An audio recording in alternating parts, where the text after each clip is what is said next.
कांग्रेस वाले सुन ले, उनके चट्टे बट्टे सुन ले, उनकी पूरी जमात सुन ले। जब तक मोदी जिंदा है, मैं दलितों का आरक्षण, आदिवासियों का आरक्षण, ओबीसी का आरक्षण, मुसलमानों को धर्म के आधार पर नहीं देने दूंगा, नहीं देने दूंगा, नहीं देने दूंगा। नमस्कार, आप देख रहे हैं जनपद दर्शन न्यूज चैनल और मैं हूं आपके साथ मनेंदु पहाड़िया। मुसलमानों पर पीएम मोदी का बड़ा बयान, जब तक मोदी जिंदा है तब तक मुसलमानों को धर्म के आधार पर आरक्षण नहीं मिलने दूंगा। प्रधानमंत्री नरेंद्र मोदी का सोशल मीडिया पर हो रहा वीडियो तेजी से वायरल। जब तक जिंदा हूं, एससी, एसटी, ओबीसी का आरक्षण मुसलमानों को नहीं दूंगा। पीएम मोदी का कांग्रेस पर वार। तेलंगाना के जहीराबाद में एक सार्वजनिक रैली को संबोधित करते हुए पीएम मोदी ने कांग्रेस पर वोट बैंक की राजनीति में शामिल होने का आरोप लगाते हुए कहा कि उसे अन्य धर्मों की परवाह नहीं है। उन्होंने कांग्रेस के नेतृत्व वाली सरकारों पर मुसलमानों को धर्म के आधार पर आरक्षण देने और वंचित जातियों का आरक्षण कम करने का आरोप लगाया है। ये संविधान के लिए नाम पर देश को मूर्ख बनाने के लिए निकले हुए। आपको पता होगा, देश का पहला संविधान संशोधन उनके दादी के पिताजी पहले प्रधानमंत्री ने किया था और वो फ्री स्पीच पर ताले लगाने वाला किया था। और आखिर में उन्होंने प्रेस पर प्रतिबंध लगाने वाला सुधार करने का प्रयास किया था। ये संविधान के प्रति इनकी भावना है। इनका संविधान से कोई लेना देना नहीं है। ये शाही परिवार को सत्ता खुद के पास रहे तो सब कुछ अच्छा, लेकिन इस देश में सत्ता अगर उनके हाथ से चली जाए तो सब कुछ निकम्मा। ये वो लोग हैं जो पार्लियामेंट चलने नहीं देना चाहते।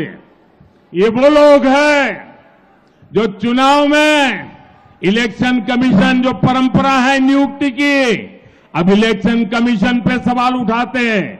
ये लोग ईवीएम पर सवाल उठाते हैं और अब अपनी वोट बैंक के लिए संविधान को बदनाम करने पर निकले हैं।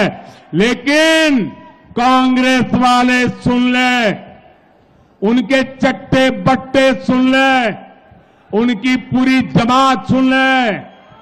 जब तक मोदी जिंदा है,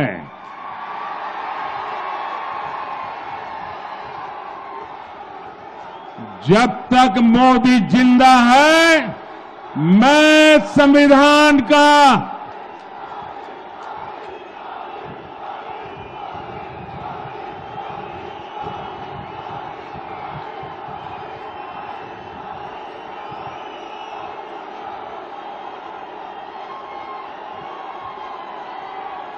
जब तक मोदी जिंदा है, मैं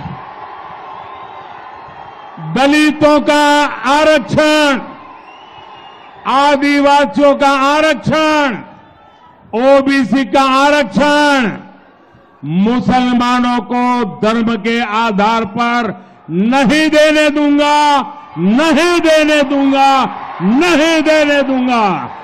प्रधानमंत्री नरेंद्र मोदी ने मंगलवार को एक बार फिर कांग्रेस के नेतृत्व वाली राज्य सरकारों पर धर्म के आधार पर आरक्षण देने का आरोप लगाया। उन्होंने कहा कि वह अनुसूचित जाति, अनुसूचित जनजाति, ओबीसी और अन्य वंचित समूहों को मिलने वाले आरक्षण को धर्म के आधार पर मुसलमानों को नहीं देने देंगे। पीएम मोदी ने तेलंगाना के जहीराबाद में एक सार्वजनिक रैली को संबोधित करते हुए उपरोक्त बातें कहीं। पीएम मोदी ने अपने भाषण में कांग्रेस पर निशाना साधते हुए कहा कि वे संविधान के नाम पर देश को मूर्ख बनाने के लिए निकले हुए हैं। आपको पता होगा, देश का पहला संविधान संशोधन उनकी दादी के पिताजी देश के पहले प्रधानमंत्री ने किया था और वो फ्री स्पीच पर ताला लगाने के लिए था और आखिर में उन्होंने प्रेस पर प्रतिबंध लगाने वाला सुधार करने का प्रयास किया था। संविधान के प्रति यह इनकी भावना है। इनका संविधान से कुछ लेना देना नहीं है।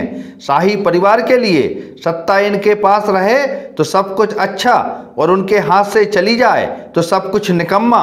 यह वो लोग हैं, प्रधानमंत्री नरेंद्र मोदी ने आगे कहा, यह वो लोग हैं जो संसद की कार्यवाही को रोकते हैं, ये चुनाव आयोग पर सवाल उठाते हैं, ये ईवीएम पर सवाल उठाते हैं और अब ये अपने वोट बैंक के लिए संविधान को बदनाम करने निकले हैं। लेकिन कांग्रेस वाले सुन लें, उनके चट्टे बट्टे सुन लें, उनकी पूरी जमात सुन ले, जब तक मोदी जिंदा है मैं दलितों का, SC ST और OBC का आरक्षण धर्म के आधार पर मुसलमानों को नहीं देने दूंगा, नहीं देने दूंगा, नहीं देने दूंगा। इसके पहले भी PM मोदी ने कांग्रेस के नेतृत्व वाली सरकारों पर मुसलमानों को धर्म के आधार पर आरक्षण देने और वंचित जातियों का आरक्षण कम करने का आरोप लगाया था। उन्होंने मुस्लिम समुदाय को OBC सूची में शामिल करने के कर्नाटक सरकार के फैसले की आलोचना की थी। प्रधानमंत्री ने कांग्रेस पर वोट बैंक की राजनीति में शामिल होने का आरोप लगाते हुए कहा, उसे अन्य धर्मों की परवाह नहीं है। उन्होंने कहा, हैदराबाद में रामनवमी जुलूस पर भी प्रतिबंध लगाया जा रहा है ताकि वोट बैंक नाराज ना हो।